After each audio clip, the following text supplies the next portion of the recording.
like a Hellcat.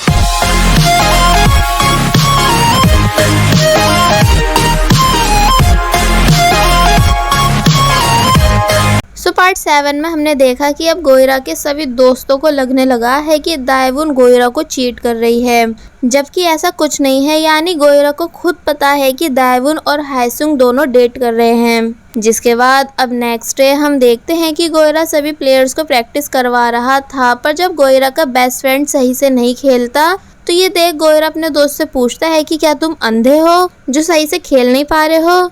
जिस पर गोयरा का दोस्त गुस्से से बोलता है कि अंधा कौन है, सभी को अच्छे से दिख रहा है। मगर गोयरा को उसकी बातें बिल्कुल समझ नहीं आती। गोयरा हायसुंग से बातें करने लगता है और उसके पीछे पीछे वहां से चला जाता है, जिसकी इन सभी नौटंकियों को उसके दोस्त देख रहे थे जो दायवुन को हायसुंग के साथ देख चुके हैं।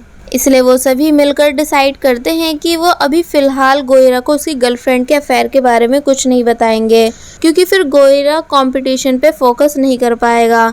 नेक्स्ट सीन में सभी लोग लंच कर रहे थे, जहां गोयरा जाते टाइम दायवुन से पूछता है कि कल मैं तुम्हारे ऊपर चिल्लाया था, जिस बात से तुम मुझसे गुस्सा तो नहीं हो। तो इस पर दायवुन हंसकर मना कर देती है। तो ये सुन गोयरा खुशी खुशी वहाँ से चला जाता है। मगर गोयरा का बेस्ट फ्रेंड अब भी दायवुन पर गुस्सा था कि ज़रा देखो तो इस चालाक लड़की की एक्टिंग को, गोयरा के सामने कैसी मासूम बन रही है।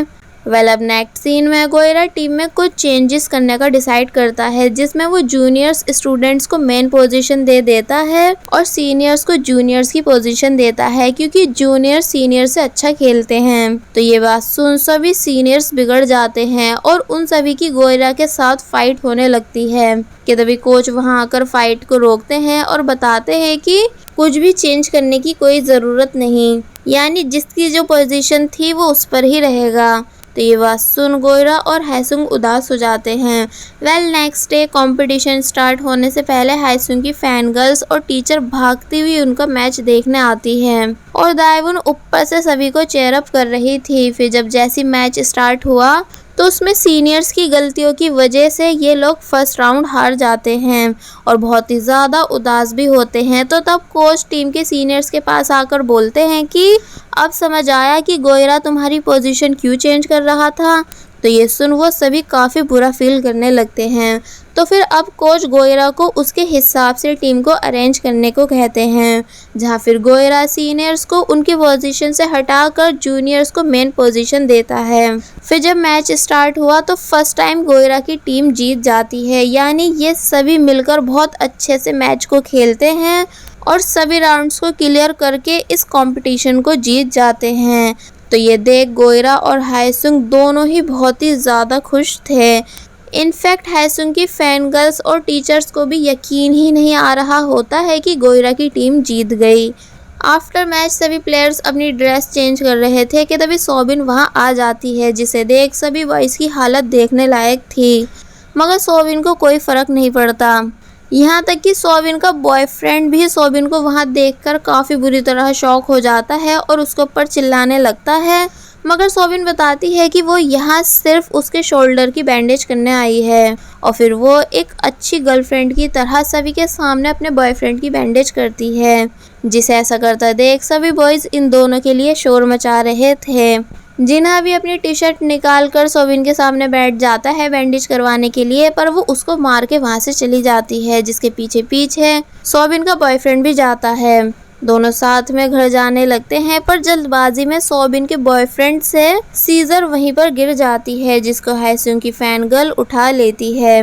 ये दोनों साथ में बातें करते हुए चल ही रहे थे कि तभी ये दोनों हायसुंग और दायवुन को साथ में देखकर काफी बुरी तरह शॉक हो जाते हैं, क्योंकि उनके हिसाब से दायवुन गोयरा की गर्लफ्रेंड है जो अब हायसुंग के साथ मिलकर गोयरा को चीट कर रही है। इसलिए सोबिन गुस्से में भागती हुई दायवुन के पास आकर उसे मारने की कोशिश करती है, मगर हायसुंग उसका हाथ पकड़ लेता है।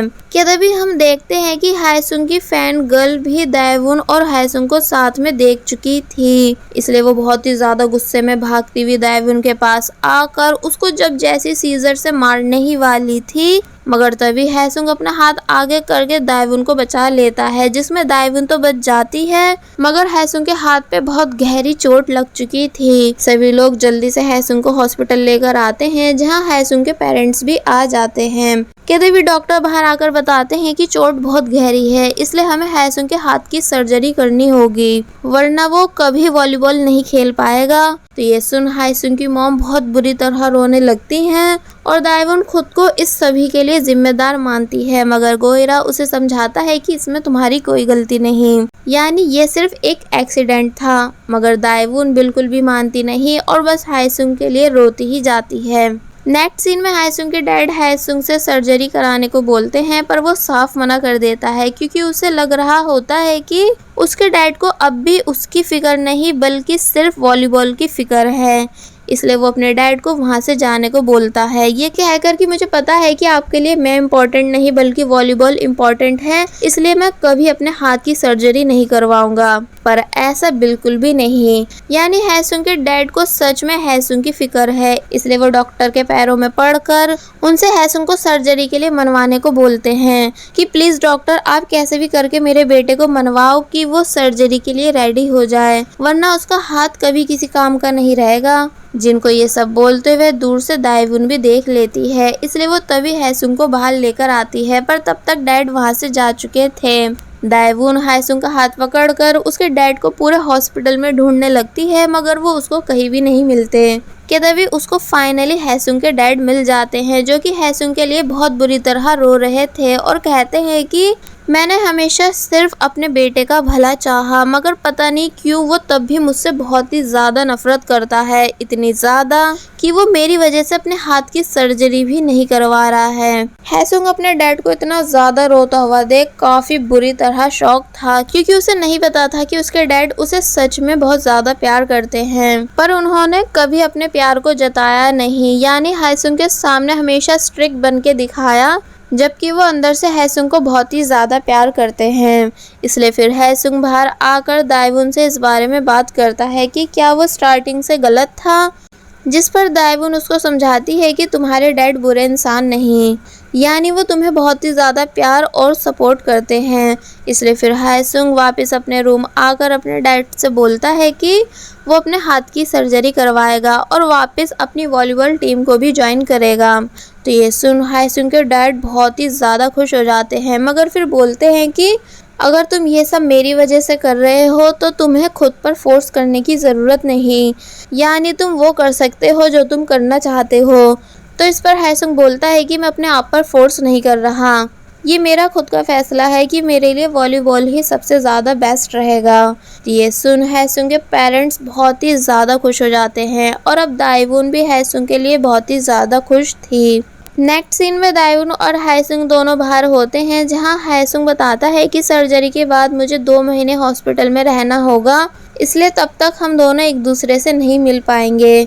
तो ये सुन पहले तो दाएवुन उदास हो जाती है, मगर फिर हैसुंग की खुशी के लिए बोलती है कि ठीक है, मैं तब तक तुम्हारे कॉलेज वापस आने का वेट करूँगी।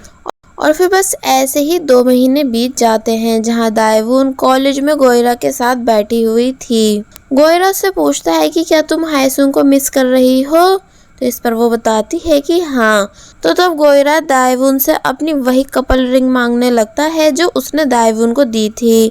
दाएवुन बताती है कि वो अभी मेरे पास नहीं बल्कि मेरी बड़ी सिस्टर लिली के पास है, वो मुझको वो रिंग दे नहीं रही है। तो इस पर गोयरा कहता है कि तुम कैसे भी करके मुझे अपनी सिस्टर से वो रिंग वापस लाकर देना। जिसके बाद फिर बातों बातों में दाएवुन गोयरा से कहती है कि वैसे मुझे उस हॉस्पिटल का एड्रेस पता है जहां हैसुंग का ट्रीटमेंट चल रहा है। तो ये सुन गोयरा पूछता है कि तो फिर वो तुम मुझे क्यों बता रही हो, क्या तुम ये चाहती हो कि मैं उससे मिलकर आऊं? तो इस पर दाएवुन बोलती है कि हाँ, और बताती है कि मैं इसलिए नहीं जा सकती क्योंकि अगर मैंने हैसुंग को देखा तो फिर मैं उसे छोड़ के वापस नहीं आ पाऊंगी। गोयरा बोलता है कि ऐसा कुछ भी नहीं, वो खुद ठीक होके कॉलेज आ जाएगा, उसे देखने मैं नहीं जाने वाला। और फिर वहाँ से चला जाता है। पर तभी नेक्स्ट सीन में हमें दिखाया जाता है कि गोयरा हॉस्पिटल में हैसुंग को देखने आया हुआ है, जहां हैसुंग जब जैसी गोयरा को देखता है तो वो काफी सरप्राइज हो जाता है और पूछता है कि तुम यहाँ कैसे। तो जब गोयरा बोलने लगता है कि मैं यहाँ तुमसे मिलने नहीं आया बल्कि ऐसे आया हूँ, तो ये सुन हायसुंग हंसता है और वहां से जाने लगता है, जिसके पीछे पीछे गोयरा भी जाता है। और फिर अब ये दोनों साथ में बैठकर बातें करते हैं, जहाँ गोयरा कहता है कि अब तुम पहले से काफी ठीक दिख रहे हो, तो फिर कॉलेज कब वापस आ रहे हो? जिस पर हायसुंग बताता है कि बहुत जल्द। तो फिर तब गोयरा उसको दाएवुन के बारे में बताने लगता है कि तुम्हारे इस हाथ वाले इंसिडेंट के बाद से दाएवुन बहुत ही ज्यादा परेशान है और खुद को इस सब का जिम्मेदार मान रही है, इसलिए तुम्हें उससे बात करनी चाहिए। वैसे तो मैंने उसे तुमसे मिलने को कहा था, पर उसने अपने गिल्ट की वजह से आने से मना कर दिया, यानी वो बस दिन रात तुम्हें मिस करती है। तो ये सुन हायसुंग भी दाएवुन के बारे में सोचने लगता है। नेक्स्ट सीन में दाएवुन अपनी चीयर लीडिंग टीम की सीनियर के साथ डांस प्रैक्टिस कर रही थी, पर अब क्योंकि दाएवुन बहुत ही ज्यादा उदास दिख रही थी, इसलिए उसकी सीनियर उससे इसका रीजन पूछती है, जिस पर दाएवुन अपनी सीनियर को हायसुंग की पूरी कहानी बताती है और कहती है कि मैं उसे बहुत ही ज़्यादा मिस कर रही हूँ, और फिर अपना सर नीचे करके बहुत बुरी तरह रोने लगती है। कि तभी हायसुंग भी वहाँ आ जाता है, जिसे देख सीनियर चली जाती है और हायसुंग छुपके से दाएवुन के पास आकर बैठता है। फिर जब जैसे दाएवुन ने हायसुंग को देखा तो पहले तो वो काफी बुरी तरह शॉक हो जाती है, मगर फिर हायसुंग को हक कर लेती है। हायसुंग दाएवुन से सॉरी कहता है क्योंकि वो ट्रीटमेंट के चक्कर में दाएवुन से बिल्कुल भी कांटेक्ट नहीं कर पाया था, और फिर वो दाएवुन को टाइटली किस कर लेता है, जहां अब दाएवुन भी हायसुंग से मिलकर बहुत ही ज्यादा खुश थी। अब नेक्स्ट डे गोयरा की टीम का नेशनल यूनिवर्सिटी कंपटीशन होता है, यानी ये कंपटीशन पिछले वाले कंपटीशन से बहुत ही ज़्यादा इम्पोर्टेंट है, जिसमें अगर गोयरा की टीम जीतती है तो वो काफ़ी ज़्यादा फेमस बन जाएगी। पर जब फर्स्ट राउंड स्टार्ट होता है तो उसमें ये सभी कॉन्फिडेंट नहीं होने की वजह से काफ़ी बुरी तरह हार जाते हैं, और फिर ब्रेक टाइम में साथ में बैठकर लंच कर रहे होते हैं, जहाँ एक लड़का बोलता है कि अगर हायसुंग होता तो कम से कम हम इतनी बुरी तरह से तो नहीं हारते। जिस पर गोयरा के दोस्त बोलने लगते हैं कि पिछली बार भी तुम हायसुंग को ब्लेम कर रहे थे और अब भी तुम हायसुंग को ब्लेम कर रहे हो। तो ये सुन कोच उन सभी को डांट कर चुप करवा देते हैं। फिर जब उदास होकर ये सभी नेक्स्ट राउंड खेलने जा रहे थे कि तभी ये सभी देखते हैं कि हायसुंग उनके सामने खड़ा है, जिसे देख ये बहुत ही ज्यादा सरप्राइज हो जाते हैं और भागते हुए हायसुंग के पास आकर उसे हग कर लेते हैं, क्योंकि अब इन सभी को हायसुंग को देख के कंपटीशन जीतने का कॉन्फिडेंट आ चुका है। फिर जब ये सभी वापस वॉलीबॉल हॉल आते हैं तो वहाँ सभी गर्ल्स भी हायसुंग को देखकर खुशी के मारे चिल्लाने लगती हैं, बट हायसुंग की नजरें सिर्फ दाएवुन को ढूंढ रही थी। फिर जब जैसी दाएवुन भी वहाँ आती है तो उसे देख हायसुंग बहुत ही ज्यादा खुश होने लगता है, एंड दाएवुन भी हायसुंग को देखकर बहुत ही ज्यादा खुश थी और कहती है कि फाइनली तुम आ ही गए। और बस फिर इसी के साथ पार्ट 8 यहीं पर एंड हो जाता है। There was a time when you had me falling to the ground. For next part, please subscribe my channel and hit the bell icon. Thank you.